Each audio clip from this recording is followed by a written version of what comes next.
حدیث میں جو آتا ہے نا 73 فرقوں میں سے ایک جنت 72 جہنمی، تو اس حدیث میں فرقے کا نام نہیں بتایا. اگر نام بتایا گیا ہوتا تو سارے وہ نام رکھ لیتے. جیسے جماعت المسلمین نے اپنا نام رکھ لیا نا کہ اللہ نے ہمارا نام مسلم رکھا ہے تو ہمارا نام کیا مسلم، تو اللہ نے تھوڑی رکھا ہے، تم نے تو، تمہارے اپنے امیر نے تمہارا نام مسلم رکھا ہے، ٹھیک ہے نا. تو سارے وہ والا نام رکھ لیتے.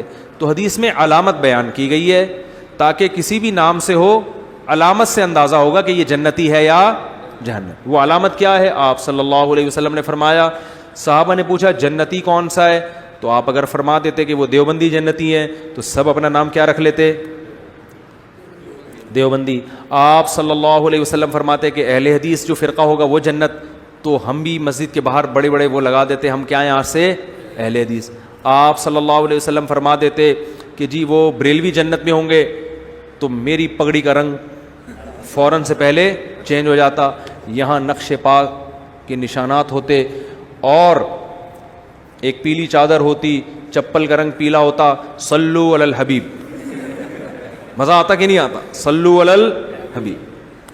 تو اگر آپ صلی اللہ علیہ وسلم فرما دیتے وہ شیعہ ہوتے تو یہاں 5 انگلیوں کے نشانات آپ دیکھ رہے ہوتے، ٹھیک ہے نا. کنڈے پہ آپ لوگوں کو میں بلاتا، میں ہر رجب کو کنڈے کا کنڈا نکال دیتا ہوں، میں کہتا ہوں یہ ثابت ہی نہیں ہے، تو کنڈوں کا کنڈا نہ نکالتا میں، بلکہ کنڈوں پہ بلاتا، خود بھی جاتا، اور جو کچھ شیعہ حضرات کرتے ہیں وہ کر رہا ہوتا. تو آپ صلی اللہ علیہ وسلم نے کسی فرقے کا نام مینشن نہیں کیا، بلکہ آپ نے علامت بیان کی. فرمایا ما انا علیہ. کیا زبردست حدیث ہے یار، مزہ آتا ہے، یہ معجزہ ہے. ما انا علیہ و اصحابی. آپ یہ فرماتے جو قرآن پہ چلے گا. تو آج ہر باطل فرقہ دلیل کہاں سے دیتا ہے؟ قرآن سے. غامدی صاحب کے جتنے دلائل ہیں آیتیں پڑھیں گے وہ، جہاں حدیث آئیں گی تو وہ فوراً چینج.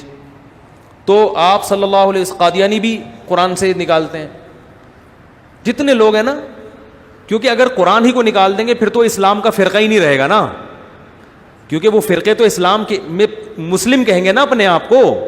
تو مسلم کہنے کے لیے بیس تو رکھنی پڑے گی نا قرآن کی، کیونکہ اگر قرآن ہی کو وہ نکال دیں گے فرقے، پھر تو لوگ کہیں گے ان کا تو اسلام سے کوئی تعلق، پھر تو فرقہ تھوڑی، وہ تو غیر مسلم ہو گیا نا سیدھا سیدھا. یعنی وہ تو جو غیر مسلم جو اپنے آپ کو سیدھا کہتے ہیں ہم غیر مسلم ہیں، ہندو تھوڑی قرآن سے دلیل دے گا. تو اس لیے آپ نے یہ نہیں فرمایا قرآن سے دلائل دیں، فرمایا نہیں ما انا علیہ، جس راستے پر میں ہوں، و اصحابی، اور میرے صحابہ. کیا مطلب؟ قرآن کی وہ تشریح جو حدیث کے اگینسٹ جا رہی ہے اس کو قبول نہیں کرنا. وہ فرقہ جنتی ہے جو قرآن کی وہ تشریح کرے جو جس پر محمد صلی اللہ علیہ وسلم کا اپنا عمل تھا. پرویزی فرقہ کیا کہتا ہے؟ نماز سے مراد جو قرآن میں آتا ہے نا، نماز سے مراد ہے گیدرنگ، حج سے مراد ہے اینول گیدرنگ، سال میں 1 دفعہ کی گیدرنگ، اور نماز سے مراد ہے دن میں 5 دفعہ آپ کی میٹنگ ہو فلاح و بہبود کے لیے.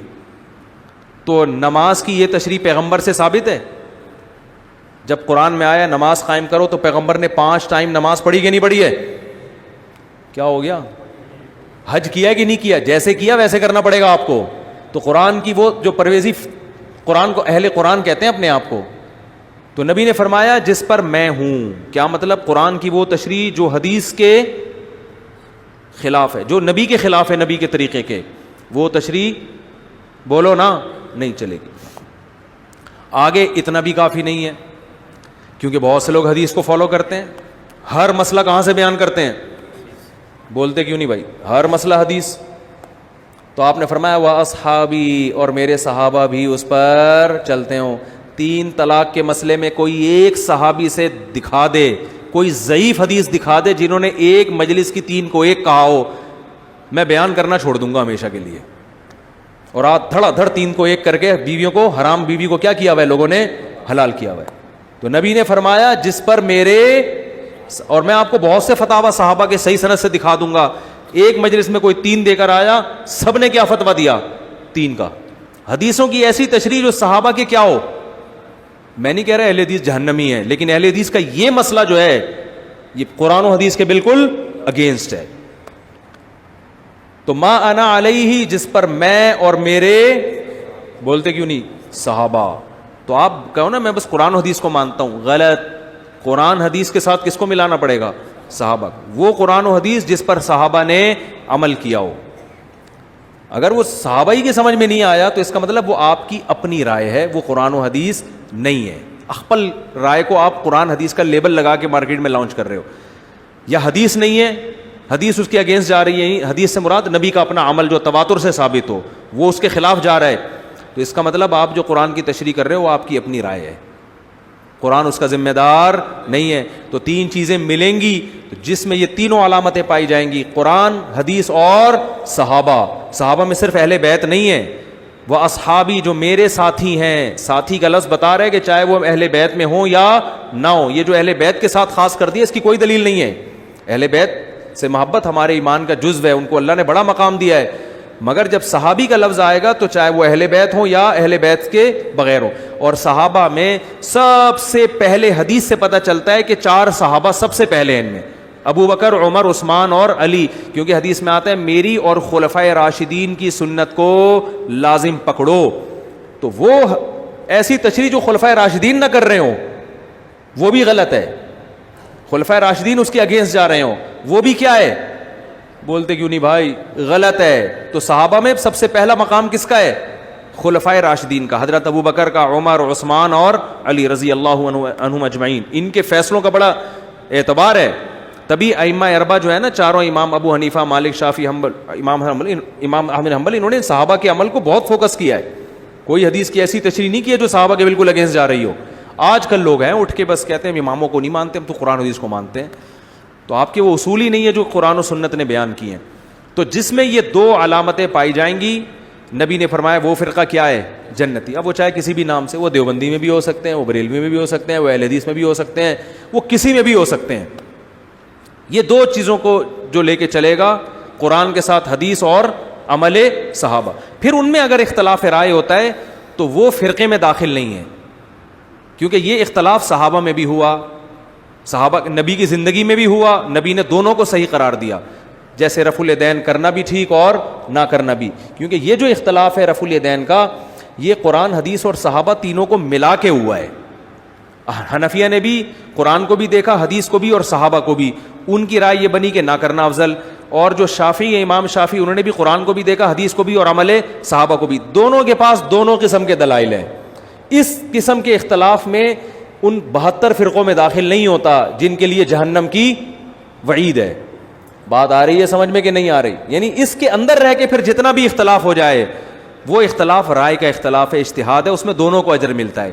جو اس سے ہٹے گا تو نبی نے فرمایا وہ بھی 72 فرقوں میں بٹیں گے, اور وہ 72 کے 72 کہاں جائیں گے, جہنم میں. تو یہ نام نہیں بتایا کہ دیوبندی جائیں گے کہ بریلوی جائیں گے, لہذا کوئی یہ کہتے ہیں کہ دیوبندی جنتی اور باقی سارے جہنمی, وہ بھی غلط ہے, کیونکہ دیوبندی تو بر صغیر میں پائے جاتے ہیں, اور کہاں پائے جاتے ہیں, ٹھیک ہے نا. عربی تو اپنے آپ کو دیوبندی نہیں کہتے, اس کا مطلب مکہ مدینہ تو سارے کہاں گئے جب وہی جہنم میں چلے گئے تو پھر جہاں اسلام آیا تھا. اور کوئی کہتا ہے بریلوی جہنم میں جائیں گے, سوری جنت میں جائیں گے, اگر بریلوی یہ کہتے ہیں تو بریلوی تو اور تھوڑے ہیں مارکیٹ سے بالکل, وہ تو صرف پاکستان اور بنگلہ دیش اور انڈیا میں پائے جاتے ہیں. باقی میں 12 ربیع الاول کو ملیشیا میں تھا, پتہ ہی نہیں چل رہا تھا کہ 12 ربیع الاول ہے. تو اس لیے علامت بیان کی گئی ہے. ہاں یہ ضرور ہے کہ نبی صلی اللہ علیہ وسلم نے فرمایا کہ جو جنتی فرقہ ہوگا وہ ہمیشہ ہول سیل کے حساب سے رہے گا, وہ 2-4 آدمی نہیں ہوں گے کہ جن کا خیال تھا ہم ہی جنت میں جائیں گے, باقی سارے کیا کر رہے ہیں, جہنم میں. تو وہ ہمیشہ ظاہرین الحق, حق پر غالب رہے گا, وہ بڑی جماعت ہوگی. وہ جو حق جنتی فرقہ ہوگا وہ, بولتے کیوں نہیں بھائی, بڑی جماعت, وہ 4-5 آدمی نہیں ہوں گے, کیونکہ یہ امت گمراہی پہ جمع نہیں ہو سکتی, تو 4-6 لوگ نہیں ہوں گے. تو عقائد جو ہیں, عقائد اور یہ بیسک چیزیں, یہ جن جن کی بھی چاہے دنیا میں سلفی کے نام سے ہو, اہل حدیث کے نام سے ہو, دیوبندی کے نام سے, اس سے کوئی فرق نہیں پڑتا. جن کے اندر یہ 3 علامتیں پائی جائیں گی وہ کیا ہوں گے, جنتی. ہاں پھر نبی نے ان کی کچھ, یہ تو ڈیفینیشن ہے, لیکن کچھ ان کی علامتیں بھی بیان کی ہیں. فرمایا کہ وہ لا یزالو طائفۃ من امتی, میری امت کی جو حق جماعت ہوگی نا, ان میں ایک خاص بات ہوگی, لڑتی رہے گی. وہ کیا کرے گی, ان عقائد کے حامل لوگ جہاد, بولتے کیوں نہیں بھائی, کرتے رہیں گے. تو آج دیکھ لو دنیا میں جہاد کہاں ہو رہا ہے, کون کر رہا ہے. یعنی ایسا نہیں ہوگا کہ وہ سارے اسلام دشمنوں سے سلو کر کے بالکل کمپرومائز کر کے ہمیشہ کے لیے بیٹھ جائیں. یہ ہو سکتا ہے وقتی سلو ہو جائے, لیکن ایک فریق ہمیشہ لڑائی کرتا رہے گا. تو آج امت میں جہاد ہو رہا ہے, ہوتا رہے گا ہمیشہ سے. مختلف ملکوں میں لڑائیاں ہو رہی ہیں, حق اور باطل کی جنگیں ہو رہی ہیں. تو یہ ضروری نہیں ہے کہ جو لڑے گا لازمی وہ حق پر ہوگا, یہ نہیں ہے. بعض باطل لوگ بھی لڑ رہے ہوتے ہیں, مطلب یہ کہ جو حق پر ہے ان میں ایک جماعت لڑے گی لازمی. تو وہ ایسا نہیں ہے کہ بالکل ہاتھ پہ ہاتھ دھر کے بیٹھ جائے. تو بہت بڑی علامت کیا ہے؟ سواد اعظم.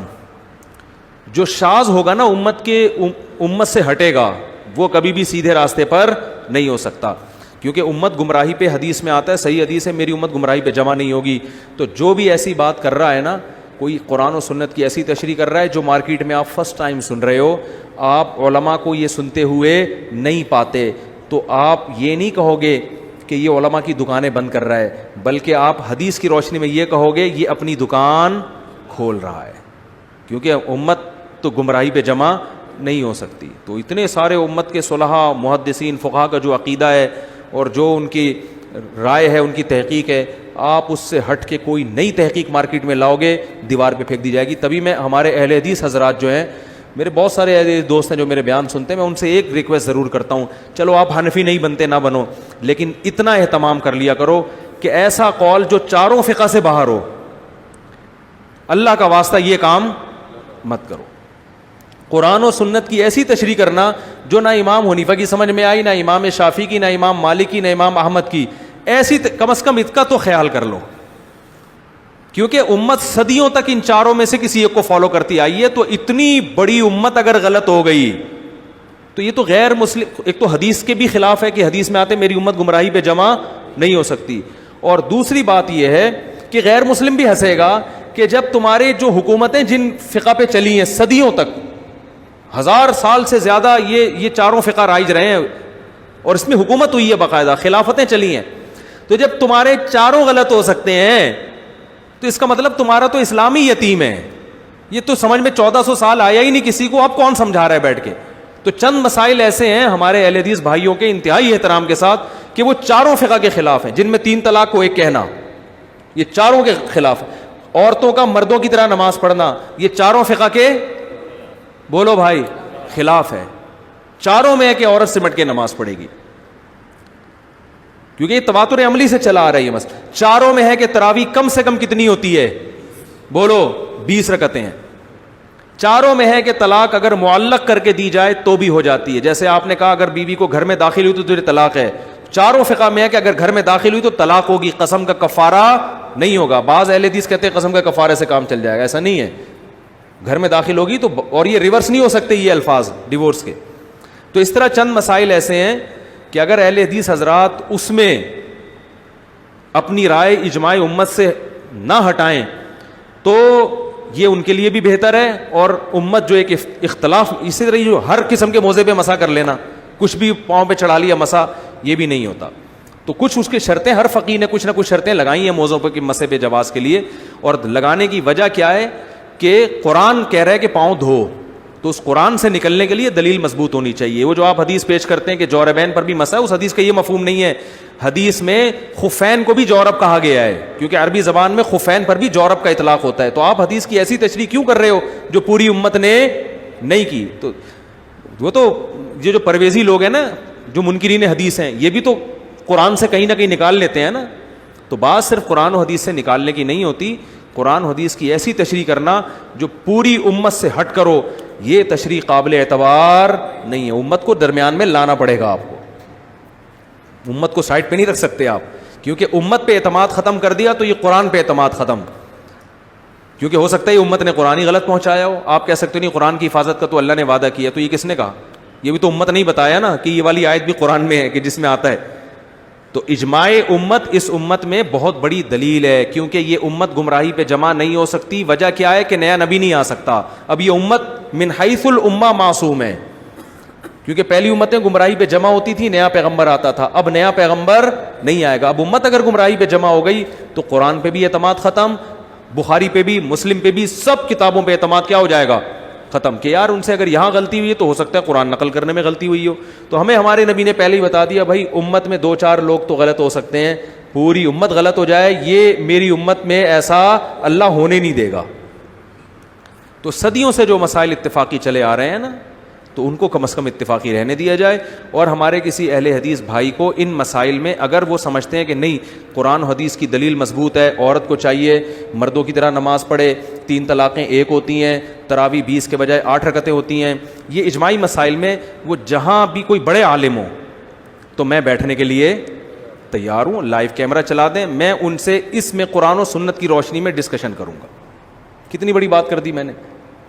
آپ کہتے ہیں نہیں ہم تو قرآن حدیث کو مانیں گے, اماموں کو نہیں مانیں گے, تو چلو قرآن حدیث ہی پہ بات ہوگی.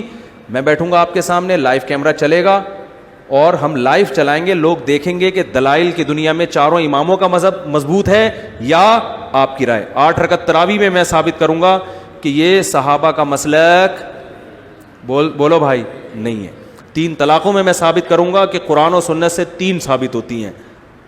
خواتین اور مردوں کی نمازوں میں جو سمٹنے کا مسئلہ ہے وہ بھی میں ثابت کروں گا. بات آ رہی ہے سمجھ میں؟ تو ہم بیٹھ جاتے ہیں کہیں بھی, لیکن اس میں ہوتا یہ کہ ہر چھوٹا موٹا آدمی اٹھ کے نا اپنے آپ کو مشہور کرنے کے لیے آ جاتا ہے کہ میں لائیو کیمرے میں آپ سے مناظرے کے لیے تیار ہوں. اس کا نقصان یہ ہوتا ہے کہ دنیا میں بعض دفعہ کوئی کسی کو جانتا نہیں ہے تو وہ کسی مشہور آدمی کے ساتھ بیٹھ کر اپنے آپ کو مشہور کرا دیتا ہے.